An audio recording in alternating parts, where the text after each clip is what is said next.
Halo, selamat datang di kelas Event Organizer bersama Randi Iswara.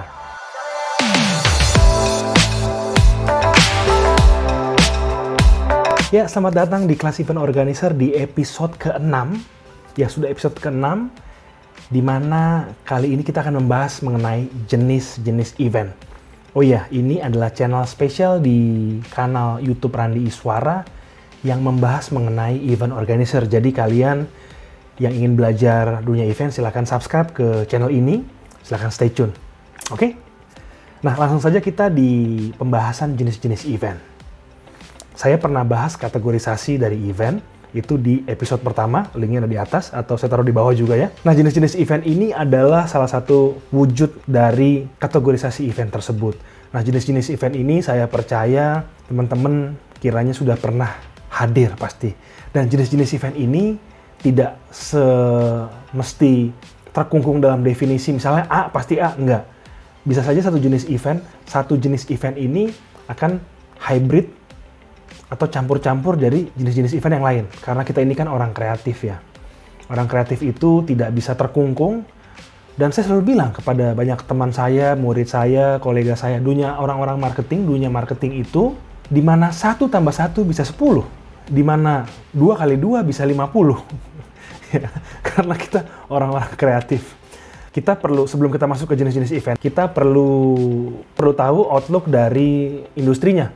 Ya, industri ini adalah industri bisnis ya, karena ya namanya industri bisnis pasti tujuannya mencari profit ya. Kalau tidak mencari profit ya namanya bukan bisnis ya, tapi yayasan. Oke. Industri perjenis pertama ada yang namanya B2B, business to business. Business to business itu maksudnya adalah wujud dari transaksi produk atau jasa yang diperdagangkan, yang di-exchange untuk usaha lainnya, tidak untuk dikonsumsi oleh konsumen. Itu B2B. Kalau B2C adalah jenis wujud transaksi, ya, produk atau jasa, di mana exchange-nya atau diperdagangkan atau diperjualbelikan untuk konsumen akhir, itu B2C.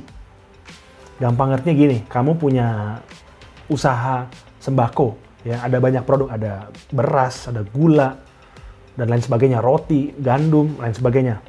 Nah, bila mana kamu menjual beras kamu kepada pihak lain, dan pihak itu membeli, biasanya dalam jumlah banyak, ya, pihak ini membeli, lalu dia tidak menggunakan beras ini untuk keperluan pribadi dia, tidak dia konsumsi sendiri, tapi untuk dia jual lagi, itu berarti kamu di B2B. Nah, bila mana beras yang kamu jual itu dibeli oleh pihak lain, ya, walaupun dalam jumlah banyak, tapi dia konsumsi sendiri, dibikin nasi, dia makan, nah itu berarti B2C. Cara ngertinya seperti itu. Contoh lain misalnya ban mobil, ya. Ban mobil merek Dunlop atau Continental, itu dia bisa B2B, bisa B2C loh.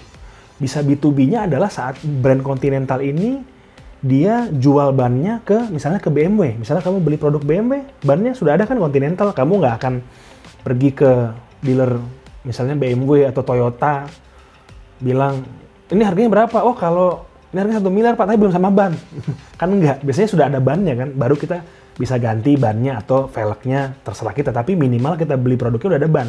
Nah, ban tadi seperti Continental atau Dunlop, dia bisa B2B, dia jual, dia bikin kontrak, dia bisnis to bisnis ke BMW atau ke Chevrolet misalnya. Nah, tapi dia juga bisa jual bannya ke konsumen akhir, bisa juga ke B2C, di mana kita bisa beli ban merek Continental atau merek Dunlop untuk kita gunakan sendiri. Misalnya mobil saya sudah lama, saya ingin mengganti ban saya dengan yang lebih baru atau dengan yang baru. Ya, saya bisa kan? Jadi satu produk itu bisa B2B, bisa B2C. Ya, oke? Nah, yang ketiga ada namanya G2G, government to government. Jadi pemerintah ke pemerintah.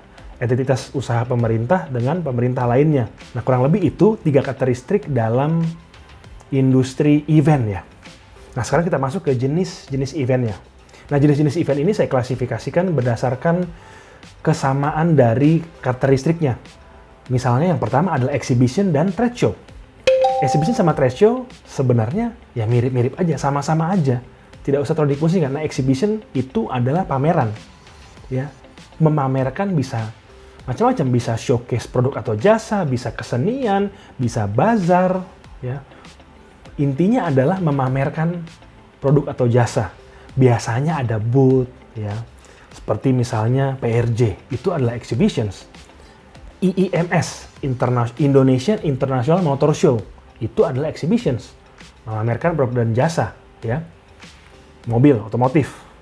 Lalu ada yang namanya trade show. Nah, trade show itu untuk mengertinya gini saja, trade show itu lebih ke B2B, lebih ke business to business. Nah, trade show misalnya yang B2B itu misalnya Sial Interfood. Itu salah satu event F&B terbesar yang ada di Indonesia, di mana itu memang untuk B2B, di mana kamu datang ke sana, kamu misalnya cari F&B, misalnya biji kopi, ya kamu biji kopinya itu bukan kamu untuk makan sendiri, tapi untuk kamu beli dalam jumlah banyak, kamu jual lagi di toko kamu. Itu B2B. Nah, itu bisa dibilang trade show. Jadi kurang lebih karakternya sama, nggak usah pusing. Jadi di dalam exhibitions bisa juga trade show. Tapi untuk ngertinya menurut saya paling gampang exhibition to B2C, trade show itu B2B. Walaupun sebenarnya di dalam trade show ada trade fair yang dia lebih ke B2B, ada lagi yang juga buat consumer, tapi ya sudahlah, kurang lebih itu ya. Exhibitions, pasti kalau orang pikir exhibitions, wah pameran, ada booth-booth, skalanya besar. Ya. Kedua ada meeting, conference, atau seminar, jenis yang kedua yang kurang lebih sama. Bikin meeting, event town hall, annual meeting, rapat umum pemegang saham, conference, konferensi Asia Afrika. Nah, itu contohnya di G2G, pemerintah sama pemerintah. G20 kemarin, G20 Summit, yaitu event yang jenisnya conference yang bukan B2B, bukan B2C, tapi ya G2G. Terus ada seminar, talk show. Nah, biasanya sih kalau seminar sama talk show, kalau seminar tuh lebih serius ya temanya, lebih akademik. Kalau talk show lebih santai, lebih ringan, ya, lebih casual lah, semi formal. Lalu ketiga ada yang namanya musik concert, event musik. Ya, bisa di stadion, bisa di indoor, bisa di outdoor. Konser musik Guns N' Roses, Scorpion kesini, bisa artis lokal, bisa macam-macam. Dan saya sudah bilang jangan terlalu terkungkung oleh definisi. Bisa saja di dalam musik konser itu ada exhibition, ya biasanya mini exhibition. Di dalam acara musik konser sebelum kita ke panggung utamanya kan biasanya ada foyer kan, ya di situ biasanya ada ya booth, ada ya exhibition, bazar, ya kan. Terus yang keempat ada party, wedding, ceremony. Jadi jenis yang saya kategorikan yang keempat, ya party, event seperti DWP, acara-acara yang berhubungan dengan kesenangan, leisurement. Kalau wedding ya orang menikah, ya seremoni wisuda, ulang tahun dan lain sebagainya. Nah, party juga bisa berupa musik konser, ya kan? Nah, yang kelima ada yang namanya PR ataupun launching product, ya. Launching suatu produk, Samsung launching produk Galaxy barunya, Apple launching iMac baru, MacBook barunya, iPhone barunya. Nah, bisa juga di launching produk juga digabung dengan yang namanya konsep exhibition dan juga musik konser. Bisa juga, jadi jenis-jenis ini tidak berdiri sendiri juga, bisa digabungkan atau bisa pure aja. Ya, saya juga pernah datang ke acara konser musik yang bener-bener pure deh konser aja gitu. Dan terakhir ada yang namanya brand aktivasi, yaitu suatu aktivasi merek di mana aktivasi merek ini ingin memberikan produk experience kepada konsumen. Contohnya misalnya ingat nggak waktu kita kecil, Milo ke sekolah-sekolah mereka memberikan sampel kepada para siswa-siswi untuk merasakan Milo, itu brand aktivasi. Ya.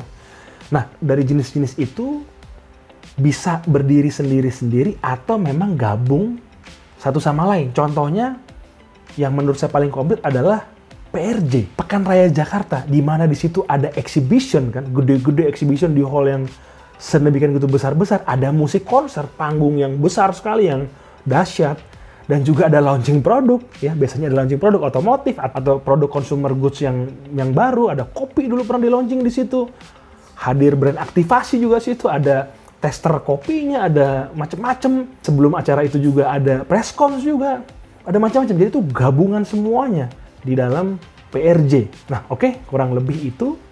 Dan kira-kira event apa yang paling menarik yang pernah kalian kunjungi selama ini ya? Boleh silakan share. Silakan berbagi. Oke, nah itu adalah penjelasan saya mengenai jenis-jenis event. Nah, jenis-jenis event di sini mungkin ada lagi, silakan kalian boleh tambahkan, tapi kurang lebih itu jenis-jenis event major yang saya pikir sangat penting untuk mengerti fundamental dari jenis-jenis event. Oke, semoga video ini bermanfaat. Silakan klik tombol like, silakan bagikan ke teman-teman kalian bila kalian merasa ini bermanfaat. Dan saksikan nanti episode selanjutnya, karena di episode selanjutnya, di episode ke-7, saya sudah mulai masuk ke inti kelas IO, yaitu membuat suatu event. Nanti di episode ke-7 ya. Silahkan stay tune. Terima kasih, tetap berkarya untuk Indonesia.